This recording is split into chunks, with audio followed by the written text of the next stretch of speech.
विद्यार्थियों में विषय पर ज्ञानवर्धन, अकादमिक समस्या समाधान एवं समय के रचनात्मक उपयोग हेतु कॉलेज शिक्षा विभाग राजस्थान के तत्वावधान में आयोजित ज्ञान दूत कार्यक्रम 2.0 में आप सभी विद्यार्थियों का स्वागत एवं अभिनंदन।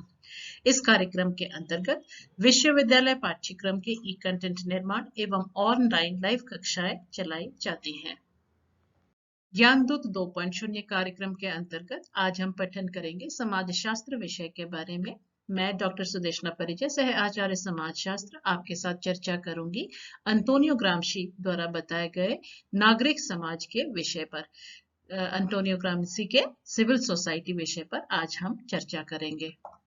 इस विषय पर व्याख्यान की रूपरेखा कुछ इस प्रकार से रहेगी। सर्वप्रथम हम एंटोनियो ग्राम्शी के व्यक्तित्व के बारे में जानकारी प्राप्त करेंगे, उनकी कृतियों के बारे में जानकारी लेंगे।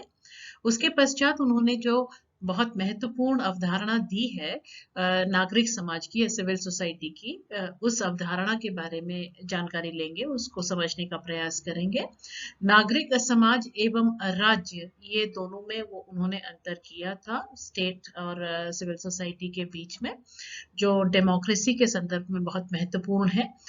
इस संदर्भ में ये कहना जरूरी है कि ग्राम्शी न्यू मार्क्सिस्ट थे या फिर मार्क्सिज्म के नव मार्क्सवादी थे, नव मार्क्सवादी विचारक थे। तो उस संदर्भ में वो किस तरह से बेसिक टेनेट्स ऑफ मार्क्सिज्म के विपरीत जाके बोलते हैं, कुछ भिन्न रख के अपने मत रखते हैं सामने। तो उसके बारे में जानकारी लेंगे कि किस तरह से ग्राम्शी और कार्ल मार्क्स के जो विचारधारा है उनमें क्या अंतर रहा है नागरिक समाज एवं राज्य के संदर्भ में, वो जानने का प्रयास करेंगे। बेसिकली यहाँ पर हम जो बेस और सुपर स्ट्रक्चर की मॉडल कार्ल मार्क्स ने बताई थी, वो किस तरह से ग्राम्शी ने इंटरप्रेट किया था, उसके बारे में जानकारी लेंगे। नागरिक समाज एवं राजनीतिक समाज, ये दो प्रकार के समाज की व्याख्या करते हैं ग्राम्शी। वो क्या है, और civil society and political society, इन दोनों के बारे में भी हम जानकारी लेंगे। उसके पश्चात नागरिक समाज एवं हेजेमोनी की बात करते हैं या सिविल सोसाइटी एंड हेजेमोनी की बात करते हैं, और कहते हैं कि सिविल सोसाइटी वह क्षेत्र है जहां पर सहमति का निर्माण होता है या कंसेंट इज मैन्युफैक्चर्ड, जैसे ग्राम्शी के शब्दों में कहें तो ये नागरिक समाज एवं प्राधान्य, इन दोनों में क्या संबंध है या तो फिर किस तरह से ये निर्मित होता है सिविल सोसाइटी के अंदर, यह जानने की प्रयास करेंगे। उसके बाद हम कल्चरल हेजेमोनी यानी सांस्कृतिक प्राधान्य एवं नागरिक समाज की उसमें क्या भूमिका रही है, कल्चरल हेजेमोनी मेंटेन करने के लिए ग्राम्शी ने कहा है कि नागरिक समाज की भूमिका अहम होती है। तो ये कैसे होता है, क्या भूमिका अदा करती है नागरिक समाज, ये जानने का प्रयास करेंगे।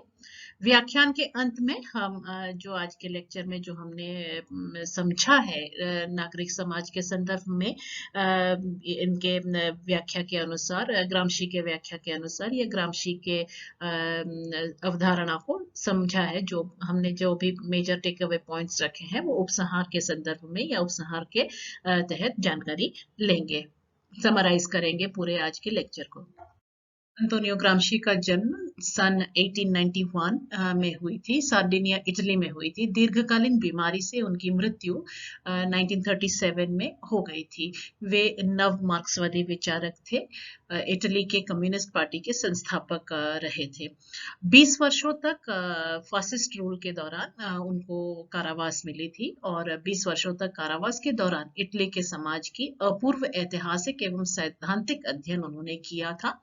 समाज में परिवर्तन की नीतियों की व्याख्या की थी, और ये सब उनकी जो लेखन है वो प्रिजन नोटबुक्स के बाद रूप में प्रकाशित बाद में हुई थी। उनके प्रकाशन, ये कारावास में लेखन का प्रकाशन 20वीं शताब्दी के मध्य में ही हुई थी, आफ्टर हिज इम्प्रिजनमेंट हुआ था। तो इम्प्रिजनमेंट के दौरान या कारावास के दौरान उन्होंने जो भी इटली के समाज में फासिस्ट रूल के आने के बाद में जो देखा है, जो कैपिटलिस्ट सोसाइटी के अंतर्गत जो कम्युनिस्ट सोशलिज्म की स्थापना की बात करी थी कार्ल मार्क्स ने, वो कैसे फलीभूत नहीं हो पाया है या फिर कैसे उसमें कमियां रही हैं, इस संदर्भ में वो चर्चा कर रहे थे तत्कालीन इटली समाज के व्यवस्था को समझते हुए। तो इस संदर्भ में उन्होंने कैपिटलिस्ट रूल को जस्टिफाई करने के लिए हेजिमोनी और सिविल सोसाइटी जैसे कॉन्सेप्ट्स को का सहारा लिया था, जिनके आधार पर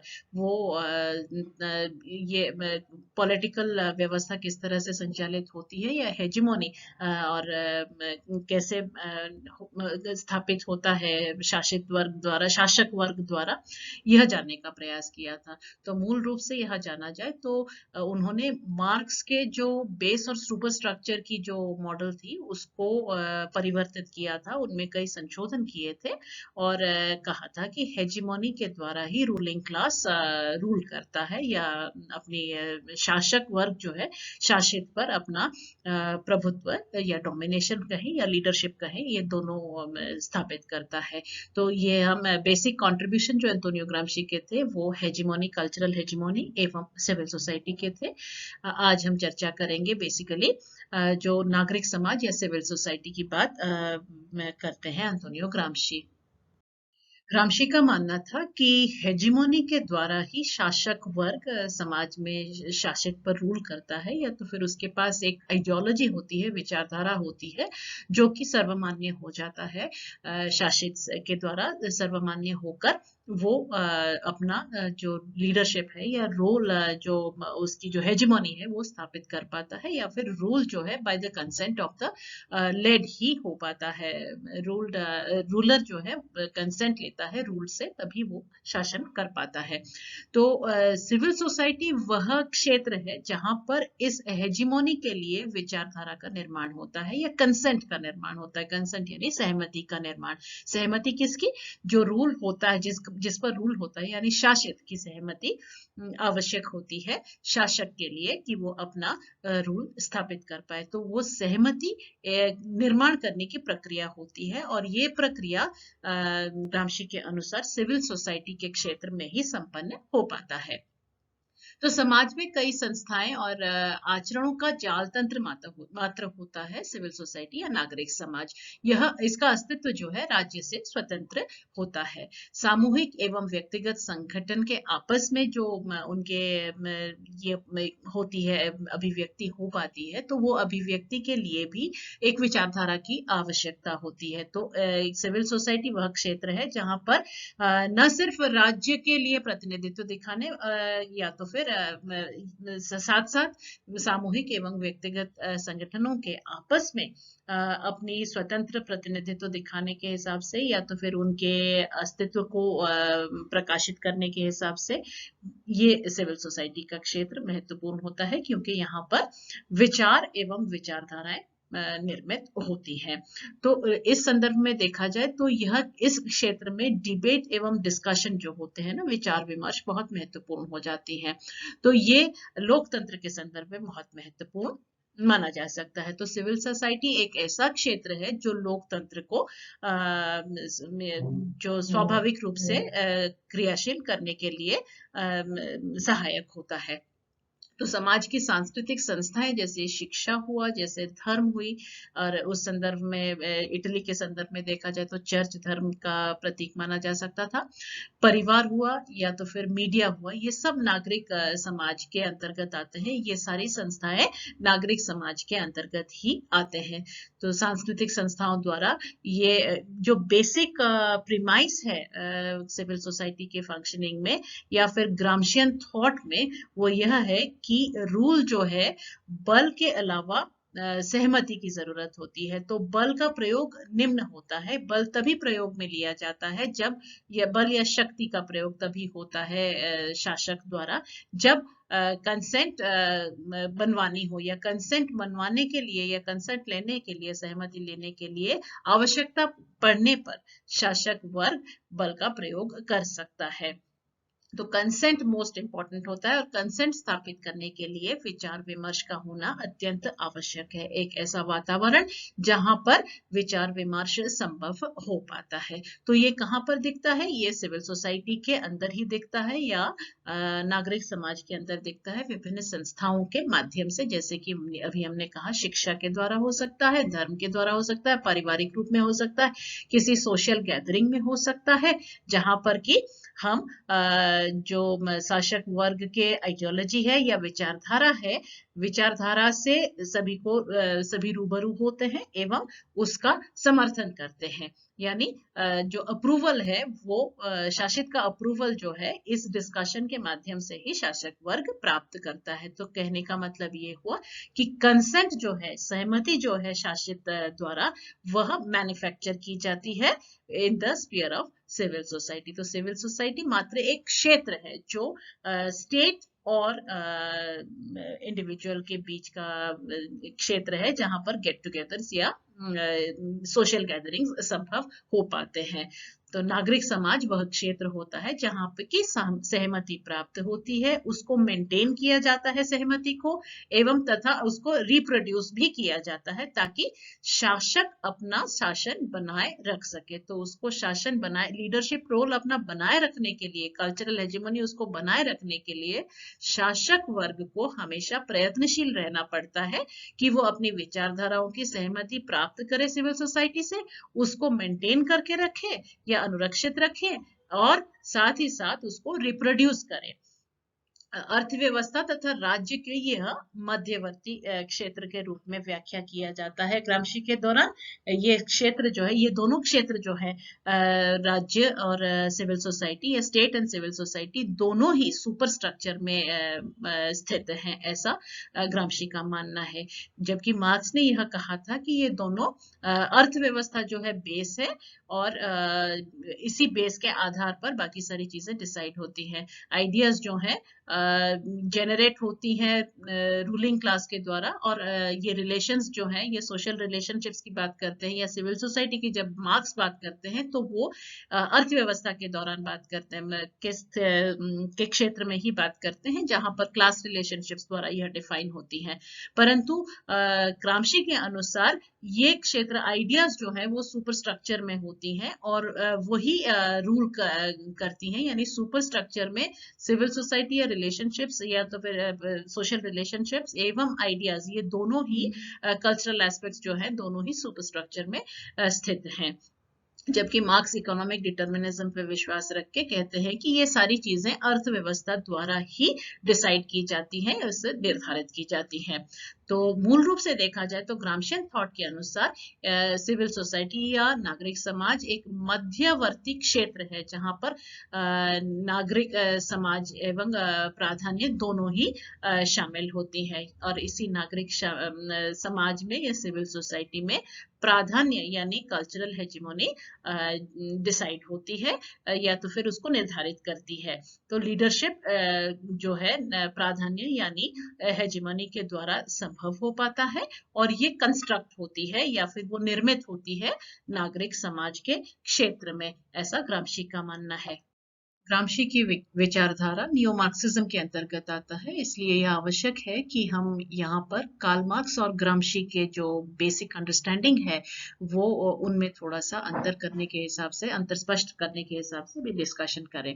तो नागरिक समाज एवं राज्य के संदर्भ में ग्रामशी और कार्ल मार्क्स की जो बेसिक अंडरस्टैंडिंग है उसके बारे में थोड़ा सा चर्चा करते हैं।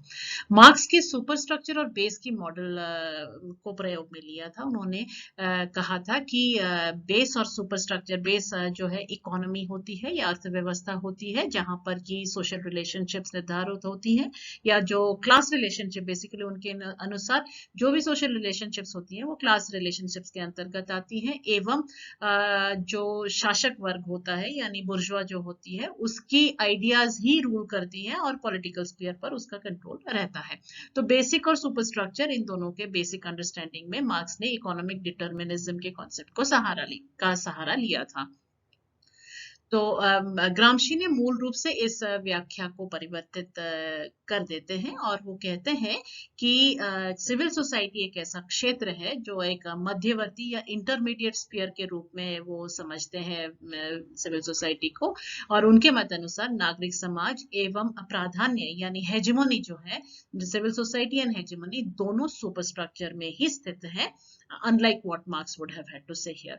तो नागरिक समाज में सभी संस्थाएं, जैसे कि धार्मिक हुए जो चर्च के रूप में जाना जा सकता है, राजनीतिक हुए जो ट्रेड यूनियन एवं राजनीतिक दल के रूप में समझा जा सकता है, सांस्कृतिक हुए जो साहित्य, कला, मास मीडिया इत्यादि के रूप में समझा जा सकता है, या तो फिर प्योर सामाजिक जिसे हम पारिवारिक संबंधों के रूप में समझ सकते हैं, तथा दैनिक गतिविधियां जो क्लब की सदस्यता हुई या सामाजिक गेट टुगेदर्स आदि हुए, ये सभी कुछ सिविल सोसाइटी के संस्थाएं हैं, ऐसा ग्रामशी का मानना है। जबकि मार्क्स के इकोनॉमिक डिटर्मिनिज्म यह कहता है ये सारी चीजें जो है बेसिकली डिसाइड होती हैं अर्थव्यवस्था के संबंधों पे या क्लास रिलेशनशिप्स के आधार पर। बाकी सारी रिलेशनशिप्स जो है सोशल इंटरप्रिटेशन में या सामाजिक व्यवस्था में, वो सभी कुछ इस इकोनॉमिक रिलेशनशिप से डिसाइड होती है ना। इकोनॉमिक डिटर्मिनिज्म उनके थ्योरी को बताया जाता है। तो बेसिकली मार्क्स ने, ग्रामशी ने इस थॉट को परिवर्तित किया है। ग्रामशी के एक नया आयाम लिया है, मार्क्सिज्म को एक नया आयाम दिया है, एक नया डायमेंशन दिया है, और यह कहा है कि ये सोशल रिलेशनशिप्स और ये सब आइडियाज रूल, बेसिकली उनके कहने का मतलब ये था कि ideas rule and ideas are generated, और ये विचारधाराएं दोनों ही सुपर स्ट्रक्चर में ही स्थित है और ये निर्मित होती है सिविल सोसाइटी के अंतर्गत। तो इसीलिए सिविल सोसाइटी भी सुपर स्ट्रक्चर में स्थित है। बेसिक अंडरस्टैंडिंग ये है ग्रामशी की कि शासन करने वाले विचारों का सृजन इसी क्षेत्र से ही करते हैं जिसे वो सिविल सोसाइटी कहते हैं। मार्क्स से भिन्न ग्रामशी कहते हैं कि विचार एवं विचारधारा ही नागरिक समाज के स्रोत हैं, या they are the source of civil society, अतः यह सुपर स्ट्रक्चर में ही स्थित है। तो बेसिक डिफरेंस जो है ये बेस सुपर स्ट्रक्चर मॉडल के ही अंतर्गत आता है ग्रामशी और मार्क्स के बीच में। ग्रामशी दो प्रकार के समाजों की व्याख्या करते हैं, डिस्कशन करते हैं। ये दोनों ही सुपर स्ट्रक्चर में स्थित होती थी। सुपर स्ट्रक्चर की जो बनावट होती है उसमें दो प्रकार के समाज होते हैं। एक तो जिसे वो कहते हैं राजनीतिक या पॉलिटिकल सोसाइटी, दूसरा जिसे वो कहते हैं नागरिक समाज या सिविल सोसाइटी। तो राजनीतिक समाज से उनका तात्पर्य उस क्षेत्र से है जहां पर बलपूर्वक शासन स्थापित किया जाता है, जहां पर इमीडिएट रिजल्ट्स देखने की उद्देश्य होते हैं या त्वरित जीत के प्रयास किए जाते हैं, और इसके अंदर जो राज्य के विभिन्न इंस्टीट्यूशंस हैं या विभिन्न अंग होते हैं, जैसे कि पुलिस हुई, सरकार या गवर्नमेंट हुआ, या तो फिर सेना हुई या मिलिट्री हुई, इस पर नियंत्रण पर लक्ष्य रखता है राजनीतिक समाज या पॉलिटिकल सोसाइटी। इन पे कंट्रोल रखता है और जरूरत पड़ने पर इसका यूज करता है। ये तो बल का प्रयोग का सूचक होता है। तो युद्ध क्षेत्र में यह प्रत्यक्ष आक्रमण यानी डायरेक्ट कॉन्फ्रंटेशन की बात करता है, डायरेक्टली कॉन्फ्रंट करता है ऑफेंडर को। तो या तो फिर ये it looks at immediate results, जहां पर कहीं कंसेंट की बात नहीं होती है, it is just a rule to be followed. तो ये रूल के रूप में रूल्स के क्रियान्वयन या इम्प्लीमेंटेशन की बात होती है और शक्ति का प्रयोग होता है। नागरिक समाज से तात्पर्य जो दूसरा है, उनके सुपर स्ट्रक्चर के बनावट में नागरिक समाज महत्वपूर्ण है। तो नागरिक समाज में सहमति तथा दीर्घकालीन संघर्ष के द्वारा शासन स्थापित किया जाता है। अभी हमने यह जिक्र किया है कि सिविल सोसाइटी वह क्षेत्र है जो मध्यवर्ती क्षेत्र है जहां पर मैन्युफैक्चर की जाती है कंसेंट को, और ये कंसेंट मैन्युफैक्चरिंग या तो फिर सहमति के निर्माण की प्रक्रिया जो है वो एक लंबे संघर्ष और दीर्घकालीन संघर्ष के रूप में फलीभूत होता है। तो इसमें जो इंस्टीट्यूशंस है वो उसमें संस्कृति, मीडिया, शिक्षा व्यवस्था, परिवार, धर्म इत्यादि आ सकते हैं। तो वैचारिक एवं सांस्कृतिक आइडियोलॉजीज, विचारधाराएं या तो फिर मत शिक्षा के द्वारा ये जो है नियंत्रण इसके द्वारा ही स्थापित किया जाता है। तो शासक वर्ग मोस्ट इम्पोर्टेंटली एक लंबे दीर्घकालीन संघर्ष के द्वारा ही सहमति प्राप्त करता है शासित से, और यह सहमति से ही, इसी सहमति के कारण ही वो शासन कर पाने के लिए सक्षम रह पाता है। तो कंसेंट ऑफ द रूलर को रूल के कंसेंट लेना पड़ता है। तो ये दीर्घकालीन संघर्ष का फलस्वरूप ही होता है और यह निर्मित होती है नागरिक समाज में, ऐसा ग्रामशी का मानना है। तो सिविल सोसाइटी एक इंटरमीडिएट स्फीयर है जहां पर डिबेट एंड डिस्कशन के माध्यम से, इन्हीं संस्थाओं के माध्यम से, जैसे कि संस्कृति हुआ, जैसे कि मीडिया हुआ, या शिक्षा व्यवस्था हुआ, या परिवार हुआ, धर्म हुआ इत्यादि, इन सभी के माध्यम से ही कल्चरल हेजिमोनी स्थापित हो पाती है रूलर क्लास की। तो रूलर क्लास जो है वो शासित से अपनी सहमति, इसका लीडरशिप रोल को अपनाने के लिए अपनी सहमति शासित से प्राप्त करता है, जो कि दीर्घकालीन संघर्ष का फलस्वरूप उसे प्राप्त होता है। अब हम ये देखते हैं कि सहमति का निर्माण की प्रक्रिया कैसी होती है, या नागरिक समाज में सहमति का निर्माण किस प्रकार से होता है।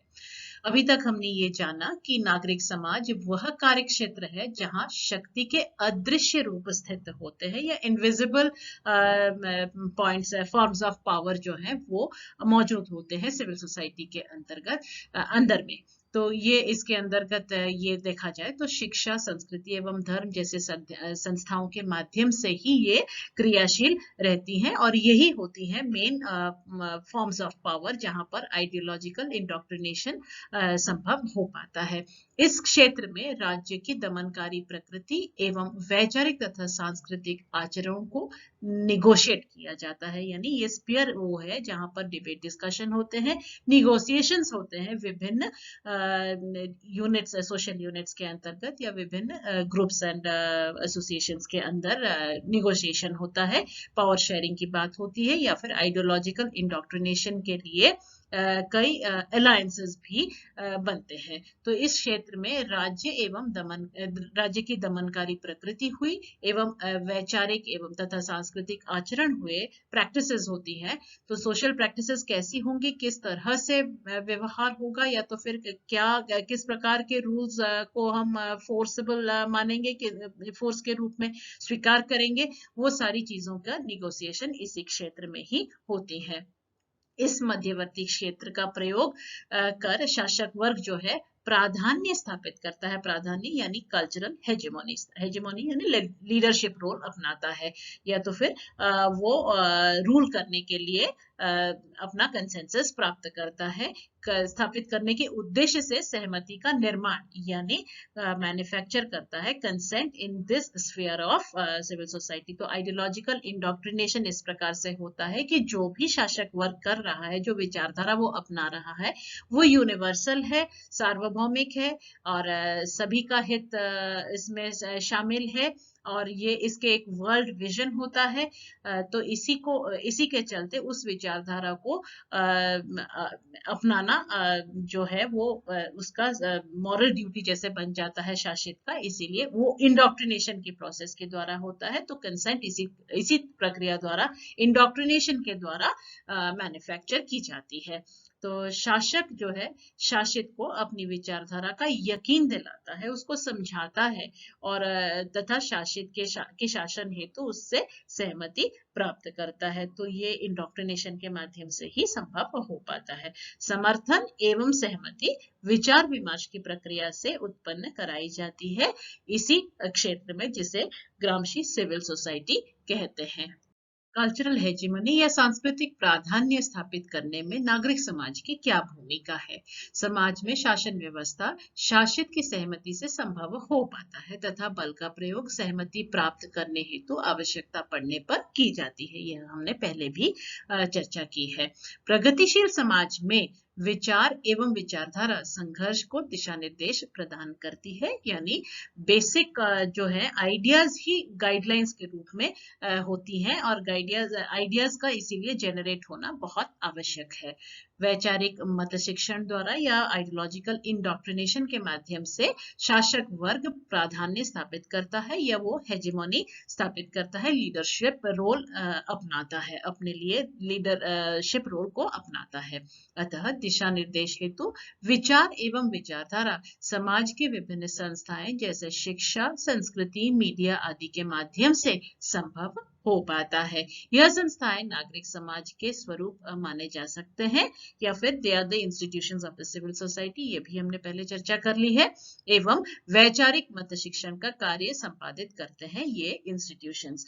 बुर्जुआ वर्ग, जो विशेषकर हम कैपिटलिस्ट सोसाइटी की बात करें अगर ग्रामशी के थॉट को ध्यान में रखते हुए, तो बुर्जुआ वर्ग उनके अनुसार वैचारिक मत शिक्षण के द्वारा ही सहमति प्राप्त कर प्राधान्य स्थापित करता है।